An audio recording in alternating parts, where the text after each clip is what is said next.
o ministério de Paulo, de Barnabé, nasceu depois que a igreja estava orando, o ministério deles de milagres, de maravilhas, nasceu depois que eles estavam num período de oração, de jejum, onde eles estavam na presença de Deus. Então o Espírito Santo determinou que separasse eles para a obra que Deus queria fazer através deles. Por isso é muito importante nós mantermos a nossa vida de comunhão com Deus. Nós procurarmos individualmente, sem olhar para a direita, para a esquerda, para a frente, para a retaguarda. Porque se nós nos preocuparmos com as pessoas que estão ao nosso lado, então nós vamos, com certeza, sair fora do plano, do projeto de Deus na nossa vida. Nós temos que entender que a salvação, ela é individual. E o ministério também. Se Deus deu algo para mim, então eu tenho que trabalhar em cima daquilo que Deus deu para mim. E buscar cada dia mais algo dentro daquilo que Ele me deu. E às vezes nós ficamos muito preocupados com o avanço do irmão, com o avanço da irmã, e o inimigo, ele é astuto. Nesta hora vem pensamentos negativos, nessa hora bate um desânimo, bate dúvidas. Será que Deus está comigo mesmo? Então, nós precisamos o quê? É manter a nossa vida, jejum e oração. Nós, da Casa da Bênção, somos conhecidos pelos outros ministérios como uma igreja que ora, jejua e busca a Deus. Então, nós não podemos deixar que isso se apague na nossa vida. Então, vocês veem, eles começaram ali, jejum e oração. E o Espírito de Deus, então, mandou separar Paulo e Barnabé para a obra que ele iria fazer. Amém? Qual será a obra que o Espírito de Deus é fazer através de você? Através de mim. Outro dia eu estava orando, e na oração, Deus me levou a fazer uma oração. Até então, eu não tinha pensado nela. E muitas das vezes nós queremos, ou melhor, nós pedimos a Deus, para que Deus venha realizar nossos sonhos, para que Deus venha realizar os nossos desejos. Nós oramos pedindo a Deus para que Ele venha fazer aquilo que nós queremos. E na oração, o Espírito de Deus me levou a orar. Senhor, eu quero realizar o seu sonho. Eu quero realizar a sua vontade. Eu quero realizar o seu desejo. E qual é o seu desejo para comigo? Então, é muito importante nós entendermos. E assim como nós queremos, Deus também requer de nós. Amém? Então, o sucesso deles foi, e eles nasceram, o ministério deles, de sinais de maravilha, depois de um longo período de jejum e de oração. Amém? Alguém dentro do texto? Vamos lá, dar as oportunidades, né? Bom dia, paz do Senhor a todos. Missionário Gilvan, eu observo aqui uma coisa que nos chama atenção e tem um ensinamento aqui para todos nós, para toda a igreja, é que, primeiro, o Espírito Santo, ele tinha total liberdade sobre aquela igreja, sobre a vida deles. E Barnabé e Paulo, eles são aqui, o versículo 3 diz, então jejuando e orando e pondo sobre eles as mãos, os despediram. Isso aqui fala da cadeia de autoridade, de estar sujeito a uma liderança, né? Exato. A obra de Deus, ela precisa, ela nunca pode perder esse fio da meada. A igreja tem uma liderança levantada pelo Espírito Santo. A igreja tem uma liderança, seja ela uma pessoa, sempre tem os seus auxiliares, como nós estávamos orando ali agora, pela diretoria nacional, Exato. como tem uma diretoria regional, como na igreja tem o pastor, tem o copastor, tem os demais auxiliares, aqui fala da cadeia de autoridade, que quando nós somos abençoados, quando nós recebemos esta imposição de mãos, quando nós recebemos essa palavra de direção daqueles que têm autoridade sobre nós, vem o resultado logo aqui abaixo no texto. Aonde chega o encantador, o enganador é desmascarado, Satanás é destruído, Amém. Os milagres acontecem, as evidências da presença do Espírito de Deus sobre aquela pessoa o acompanham. É importante estarmos debaixo de uma cadeia de autoridade. É interessante, pastor Fábio, tem muita gente e ele esquece desse detalhe.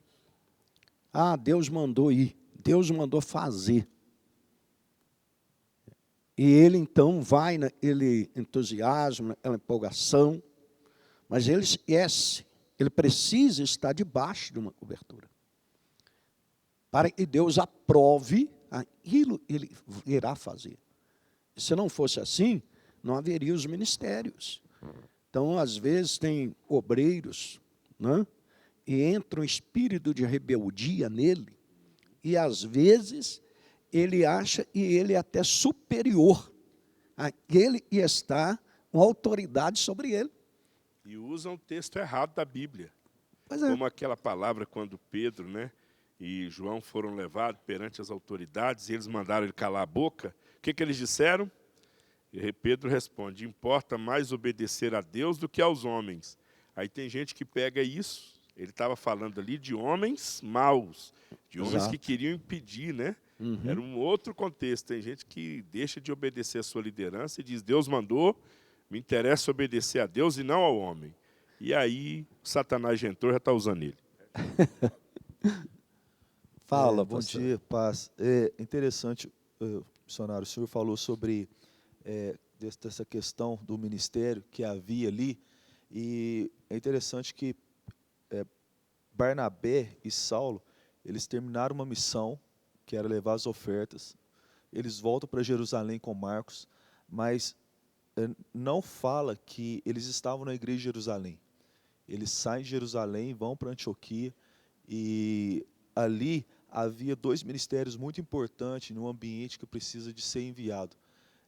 O apóstolo Jair falou sobre isso naquela que nós tivemos aqui em novembro, que nós tivemos uma reunião ministerial de um ambiente ser preparado para enviar pessoas. E aqui tem dois ministérios muito interessantes que não pode faltar no envio de alguém, que é o ministério profético, fala de profeta e mestre. Antioquia havia um ambiente preparado.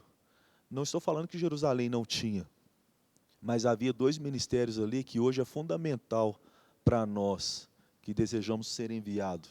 Eu também desejo ser enviado.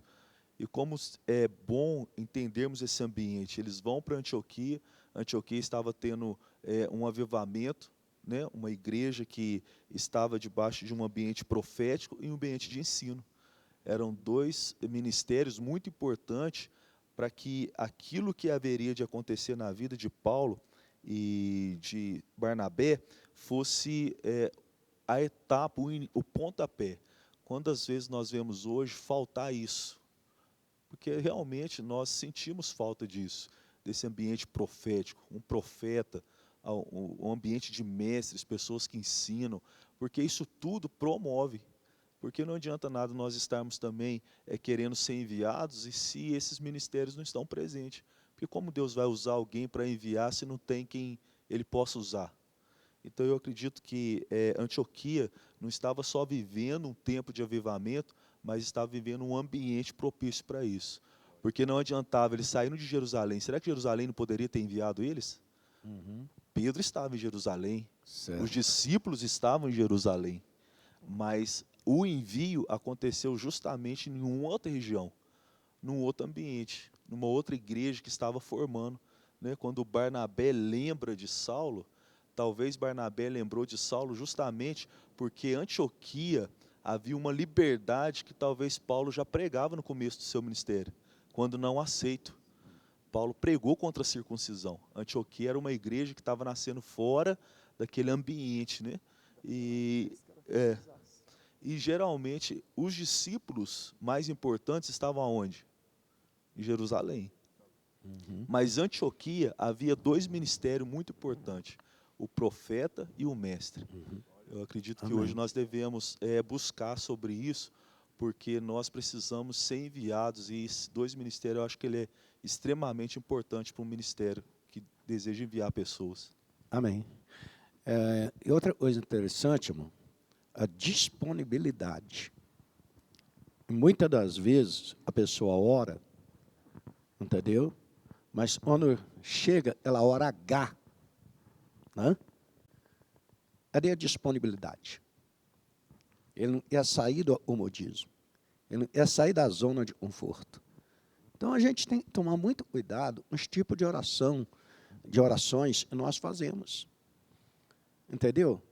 Porque orar, a gente ora. Mas quando Deus vai realizar aquilo que nós pedimos em oração, aí nós não queremos se submeter à vontade de Deus. Então, para que está orando? Eu me lembro uma vez, eu estava orando, eu e o bispo Palarone, nós estávamos numa luta tão grande em Juiz de Fora, mas tão grande, irmãos, vontade de sair, entendeu? Só quem fica na sede sabe o que é isso. Vontade de sair. E nós fizemos orações de desespero. Oração de um obreiro desesperado. E eu me lembro, e naquela oração, eu falava assim: Deus, você vê só, a obra é grande. O Senhor sabe que está passando em cada igreja, o Senhor sabe que está com a vida errada, o Senhor sabe que está no adultério, o Senhor sabe que está roubando. Senhor, tem misericórdia, olha para nós aqui, nós estamos aqui orando, nós estamos jejuando. Senhor, para onde o Senhor me mandar, eu vou. Ah, irmãos, eu fui falar isso. Nós tínhamos uma igreja lá em Três Pontas, hoje é uma benção. Mas na época, entendeu? O pastor que estava lá era um pastor problemático.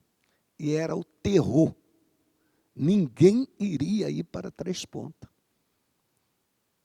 O abajur da igreja era uma calota de caminhão. A Santa Ceia era servida naqueles vidrinhos de penicilina, de injeção. O pastor subiu um muro da igreja, na frente da igreja, uns 3 metros. E ali houve prostituição. Às vezes o pastor estava pregando, a polícia entrava e levava o pastor. Então era um terror. Os vitrôs só tinha as ferragens, não tinha vidro. Não, falando assim, a pessoa nem acredita. Vocês estão me entendendo? Aí o bispo Wilson chega para mim: ó, jovem, você vai lá para Três Pontas, viu? Falei, tá bom. Não falei nada para minha esposa. Se eu falasse para ela, não falei nada. Só falei para ela. Falei, ó, fomos transferidos para Três Pontas. Quando nós chegamos em Três Pontas, a esposa do pastor, com raiva, eles iam sair de lá, ela entupiu o esgoto do banheiro, da pia.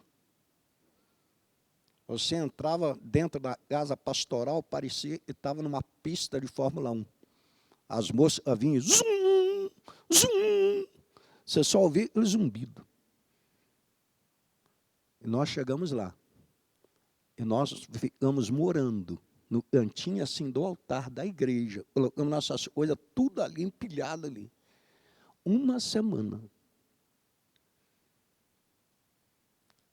Terminava a reunião, puxava o colchão e a gente ia dormir. Terminava a reunião, ela ia lá fazer janta para nós.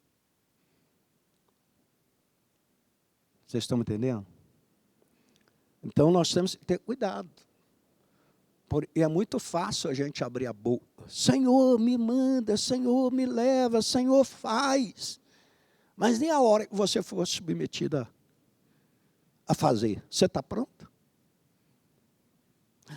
Ali, interessante, e Deus me enviou ali, e pela graça de Deus, pela misericórdia de Deus, toda a honra, toda a glória seja dada a Ele.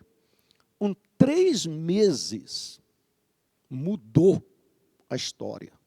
Hoje você vai lá, tem uma big casa pastoral, um salão maravilhoso, entendeu? Mas, se eu não tivesse disponibilidade para ir, se eu falasse, não, senhor, para ali eu não vou, não. É ruim, hein? Então, nós temos que estar preparados. Orar, nós oramos. Mas nós temos disponibilidade para ir. É o sonho de todo obreiro, é ele sair, é ele fazer algo. Agora, você tem que estar preparado para ele, o Espírito Santo, e você faça. E aí é o problema. Vocês estão entendendo? Aí é o problema. Porque diz que o servo não tem vontade. Eu acredito que o servo tem vontade, sim. Ele não tem vontade própria, mas ele tem a vontade de fazer a vontade do seu Senhor. Então, você vê, e eles estavam orando lá. Agora, outra coisa, e rapidinho para nós encerrarmos esse texto, irmão, me chama muito a atenção, é que todas as vezes que Deus quer realizar algo, o diabo sempre cria uma situação para impedir. Vocês viram o caso lá do Gadareno. Quer dizer, o Espírito de Deus levou Jesus lá para Gadara. Mas antes de chegar lá, o que aconteceu? O diabo foi lá tentar matar ele lá no barco, quando ele estava dormindo. Aí você vê que o objetivo aqui era chegar lá no governador. O governador estava lá. Mas para chegar lá, ó, o verso... Na minha Bíblia está no verso 7. Ele era amigo de Sérgio Paulo, o governador da ilha, e era um homem muito inteligente. O governador mandou chamar Barnabé e Saulo, pois queria ouvir a palavra de Deus. Você pensa bem, o governador mandou chamar, querendo ouvir. Tem muita gente aí, irmão, estão clamando, gritando, para que alguém possa chegar até lá. Então, a disponibilidade, ela é importante. Agora, quando, o verso 8, mas o mágico, Elimas, este é o nome dele em grego, era contra os apóstolos, está vendo? Ele não queria que o governador aceitasse a fé cristã. Então, Saulo, também conhecido como Paulo, cheio do Espírito Santo, olhou firmemente para Elimas e disse, filho do diabo. Quer dizer, ele não queria, o homem, não queria que o governador recebesse a palavra de Deus. Então você vê que o diabo, ele sempre, quando ele não vem antes, ele vem depois. Então nós temos que tomar muito cuidado, porque Satanás está vivo e ativo no planeta Terra. E o resultado, quando Paulo, olha para mim, entre aspas, amaldiçoou esse homem, aí lá no verso 12 diz, quando o governador viu isso, creu e ficou admirado com os ensinamentos a respeito do Senhor Jesus. Amém? Então, e Deus me ajude, e Deus nos ajude, e nós não venhamos perder esta linha. Oração, jejum, jejum e oração. E nós esteja disponível para fazer aquilo que Deus mandar. Agora lembra, e uma das fórmulas que Deus tem para fazer é usar, ele está com autoridade sobre você. Aí entra aquela palavra. Entendeu? E tem autoridade. O apóstolo pode chegar perto de mim hoje, falar assim, olha, pensa na pior igreja aí do DF. A igreja, não é bom nem falar, né? Só pensar. Mas, de repente, o apóstolo pode falar para mim, Gilvão, você vai para lá. E aí? Eu estou pronto para ir? Mas, de repente, pode chegar perto de vocês que estão aí, vocês aqui do DF, e nós já chegamos, né, Josimar? Pode chegar perto de vocês e falar, irmão, você vai para tal lugar. Puf! E aí? Você está pronto? Pensa nas suas orações. Pensa nas suas orações. Porque vai chegar uma hora. E aquela oração que você fez, Deus vai chegar perto de você e puf! Vai querer. Eu me lembro, em 1975, ali na quadra 18, na Vila Dimas, nós tínhamos um irmão ali chamado Pedro, não sei se alguém lembra dele, um baixinho, fortinho, moreninho, tipo Josimar assim, moreninho. A esposa dele era uma profeta, entendeu? E lá eu já orava a Deus. Deus, estou pronto. Para onde o Senhor me mandar, eu vou. E graças a Deus, irmão, todas as vezes que eu fui chamado para me deslocar para determinada cidade, eu fui. E Deus me honrou. E assim como eu estou, eu creio que Deus também vai me honrar. Então, esteja disponível. Não basta só orar. Fala para a pessoa que está do seu lado aí. Não basta só orar. Ó, ninguém está falando, hein? Fala, não basta só orar. Você está disponível para tudo aquilo que o Espírito de Deus mandar. Amém? Deus abençoe você.